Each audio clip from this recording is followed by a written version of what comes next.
नीलम पुरानी दिल्ली में छोले कुलचे का एक ठेला चलाती थी। रोजाना सुबह ही उसके ठेले पर गर्मा गर्म छोले कुलचे खाने वालों की भीड़ लग जाती थी। स्कूल, कॉलेज, आसपास की दुकान, बाजार के लोग, हर कोई नीलम के गर्मा गर्म छोले कुलचे खाने के लिए दिन में एक बार जरूर आता था। उन्हीं में से एक लड़का मानव नीलम के पास छोले कुलचे खाने अक्सर आता रहता था। नीलम आंटी, मैंने मम्मी पापा को बताया था कि आपके छोले कुलचे बहुत ही टेस्टी होते हैं, इसलिए आज मैं घर के लिए भी पैक करवा कर ले जाऊंगा। आप बहुत ही बढ़िया तरीके से मसाला डालकर मुझे छोले कुलचे पैक कर दो प्लीज। चिंता मत करो बेटा, मैं गरम गरम बहुत ही बढ़िया तरीके से पैक कर दूंगी। इसमें मसाले अपने हिसाब से मिला लेना। तुम्हारे मम्मी पापा कोई हल्का कोई ज्यादा मसाला खाते होंगे, इसलिए मैंने मसाले नहीं मिलाए हैं। ठीक है आंटी जी, ये लो आपके पैसे। अरे आंटी, इसमें 30 रुपए कम है, मैं आपको कल दे दूं? कोई बात नहीं बेटा, बाद में आ जाएंगे। मेरे रुपए कहीं भागे नहीं जा रहे, तुम तो रोज ही आते हो, जब हो तब दे देना। Thank you aunty. अच्छा मैं चलता हूँ। मानव कुलचे छोले लेकर चला जाता है। मानव के मम्मी पापा नीलम की खूब तारीफ करते हैं। ये पुरानी दिल्ली की छोले कुलचे वाली तो बड़े स्वादिष्ट छोले कुलचे बनाती है।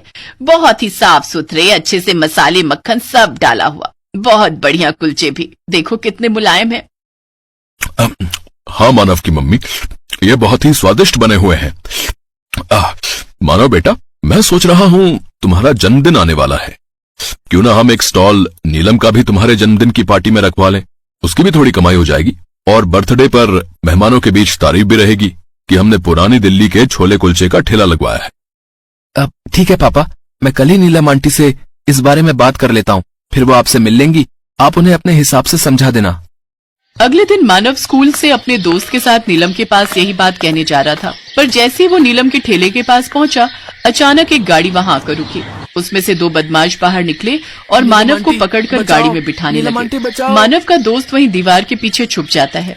नीलम चिल्लाकर वहां पहुंची, छोड़ उसे, छोड़ उसे। नीलम आंटी बचाओ, नीलम आंटी बचाओ, कोई मदद करो, उस बच्चे की कोई मदद करो। बदमाश नीलम को धक्का दे देते हैं और मानव को गाड़ी में डालकर ले जाते हैं। पर नीलम भी कहाँ मानने वाली थी। वो एक ऑटो रोकती है और उस गाड़ी का पीछा करती है। भैया उस गाड़ी का पीछा करो, उसमें बदमाश है, वो मानव बेटा को ले जा रहे हैं। क्या उस गाड़ी में बदमाश है? मैं नहीं जाऊंगा। उतरो यहाँ से, उतरो, नीचे उतरो, मुझे अपनी जान नहीं गंवानी।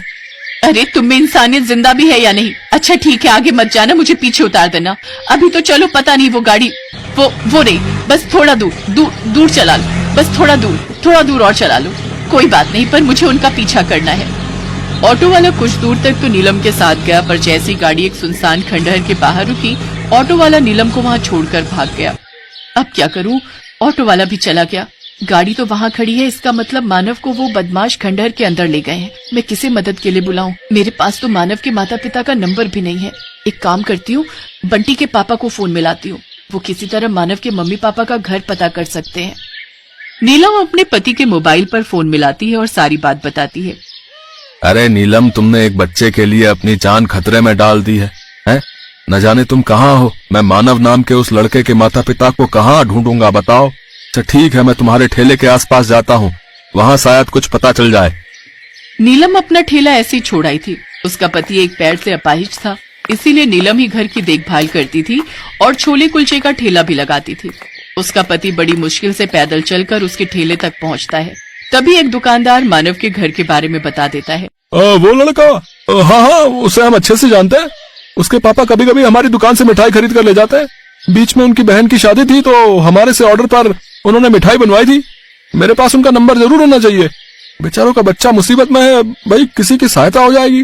रुको मैं मिलाता हूँ नंबर। है आदमी फोन नंबर मिलाता है और सारी बात मानव के पापा को पता चलती है। वो तुरंत ही पुलिस को लेकर बाजार में पहुंचते हैं। इंस्पेक्टर साहब, मेरे बच्चे को कुछ नहीं होना चाहिए। रमेश, जरा नीलम को फोन मिलाओ और पूछो कि मेरे बेटे के बारे में उसे कुछ पता चला, वो ठीक तो है ना? हेलो नीलम, अरे अभी तुम कहाँ हो? मैं मानव के पापा और पुलिस के साथ हूँ, वहीं पहुंच रहा हूँ। ये लो इंस्पेक्टर साहब से बात करो। हाँ जी नीलम जी, हम थाने से बोल रहे हैं जी। हमें जो है थोड़ा सा आइडिया दीजिए कि आप कहाँ और किस जगह पर खड़ी हैं, ताकि हम जल्द से जल्द वहाँ पहुंच सकें।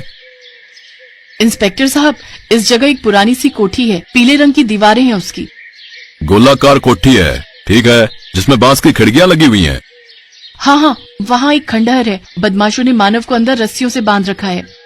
इंस्पेक्टर अभी नीलम से बात कर ही रहा था कि तभी मानव के पापा के फोन पर एक अनजान कॉल आता है। किशन जी, आप बदमाशों को फोन में उलझाकर रखिए। मुझे पता चल गया है कि वो लोग कहाँ मानव को लेकर गए हैं। चिंता मत कीजिए, हम जल्दी ही बदमाशों को पकड़ लेंगे। इंस्पेक्टर के कहने पर मानव के पापा बदमाशों को बातों में उलझाए रखते हैं।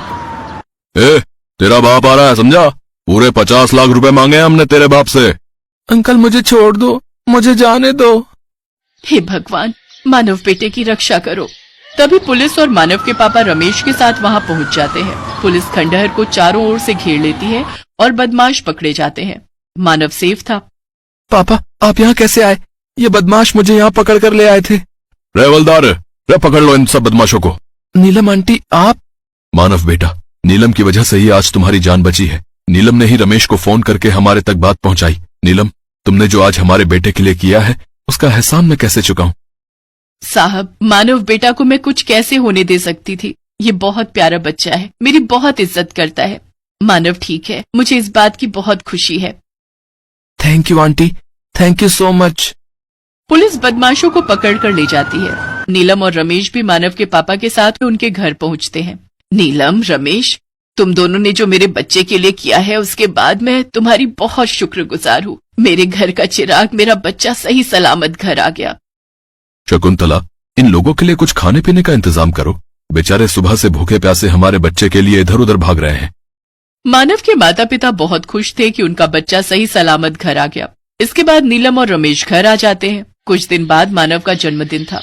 मानव के पापा नीलम को अपने घर छोले कुलचे का स्टॉल लगाने के लिए कहते हैं। पता है फ्रेंड्स, नीलम आंटी के कुलचे छोले बहुत मशहूर हैं।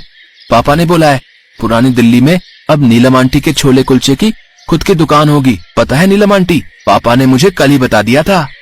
दुकान? हाँ नीलम, तुमने हमारे लिए बिना किसी स्वार्थ के इतना कुछ किया तो मैं इतना तो तुम्हारे लिए कर ही सकता हूँ ना। मैंने देखा है रमेश की तबीयत खराब रहती है, इसीलिए तुम्हारी अपनी दुकान होगी तो तुम्हारी अच्छी कमाई हो जाएगी और रमेश भी दुकान पर आराम से तुम्हारे साथ बैठ सकता है। मानव बेटा, चलो सब मिलकर केक काटते हैं। आओ आंटी, आप भी चलो। बंटी, तुम भी चलो, हम सब मिलकर केक काटेंगे। कुछ दिनों बाद मानव के पापा नीलम को पुरानी दिल्ली में ही एक दुकान दिलवा देते हैं। अब नीलम की खुद की कुलचे छोले की दुकान थी, जहां रमेश भी उसके साथ बैठता था। नीलम ने निस्वार्थ भावना से किसी की मदद की और ईश्वर ने उसकी मदद की। नीलम की पुरानी दिल्ली में छोले कुलचे की खुद की दुकान बन गई। जब सबको नीलम की बहादुरी के बारे में पता चला तो सब उसकी दुकान पर छोले कुलचे खाने के लिए आने लगे और धीरे धीरे उसके छोले कुलचे पूरे शहर में फेमस हो गए।